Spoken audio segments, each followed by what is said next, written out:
Hey everyone, this is Steve Donahue with the Legacy Podcast. I'm going to be doing a review here of the Broadfork, and I've got two different kinds of Broadforks that I wanted to review and let you know some of the good and the bad of each of them, and tell you which one is my favorite and why. And just so you know what a Broadfork is basically like a digging fork for your garden, only it is broad, thus your name, and so it is able to dig deeper and with a little bit more ergonomic effect, so you're not working quite as hard as if you had a regular digging fork. And of course it has more digging forks on it, and so it is able to cover a greater amount of space in your garden. And I'll explain a little bit further when we actually demonstrate how it works, but I wanted to point out a couple of differences between these two. This is the one that I originally started with, and this is actually my second one of this kind, because the first one, the tines actually bent on it. Now I've got some heavy clay soil, and so the tines ended up bending with the pressure of that soil when I was working it one day. And you can see on this that these tines are designed relatively square, and so they have some point on them, but they are also relatively square. Now that makes it somewhat difficult for it to go into the soil. As you'll see in a moment, this other kind that I have has corrected some of that problem. There's also very little reinforcement to this, and so it is not surprising then that it bent under the pressure. The handles, of course, are fine. They're basic oak handles that you can interchange with other tools if need be. You can find that at most hardware stores. And you can also see the difference between these two in that this one here has 7 tines, or 7 forks on it. This one here has only 5, and they're further apart.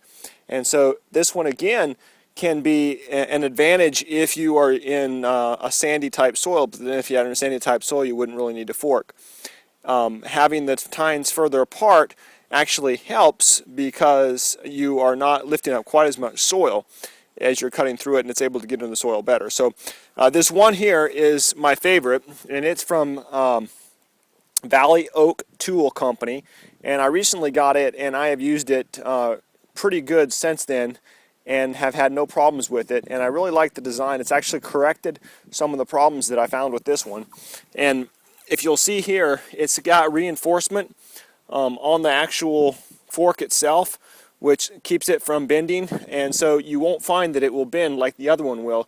Very, very heavy duty and strong. The other advantage that I see to it is that you can see here that the actual forks are pointed, and they come to an actual point at the end. This enables it to actually get into the soil much better than the ones that were squared, which is a little bit of point at the end that I showed you earlier. And so this one actually works quite a bit better than the other one because it's able to get into the soil better. It's also able to go through the soil better because it doesn't have quite as much pressure points right here. This is a thinner space, and so it's able to cut through the soil a little bit better than this one is that has the square points. And so I found this one to be quite a bit better in its ability to work. And so what I'm going to do now is I'm going to have my son demonstrate actually how you use the fork, and then hopefully that'll be able to be a pretty good review. Alright, so my son is demonstrating how to use the Broadfork, and a couple things you'll notice about it. First of all, it has a good platform which to put your feet so you can wobble it back into the soil. This is an area that was worked up earlier in the season, and now we have pulled up the lettuce that was in it, and so we're re-broadforking it. And the tines, the actual forks themselves, you can see go in 12 inches into the soil and loosen the soil. This is really important for especially clay soils like we have. And take it back about every foot, every 8 inches, something like that, and start a new forking. And by doing that, of course, you're loosening up the soil. And you can see how he is able, once he gets it in there, just to pull it back with his arms, which is an ergonomic design so that you are using major muscle masses and not having to overwork any one area of your body when you are actually forking the soil. So it goes in pretty easily with a little bit of wobble, and it works out pretty good. And again, this one goes in a lot better than the other one that I showed you in comparison because of the fewer amount of actual forks and because of the design of the forks with the point and with less resistance.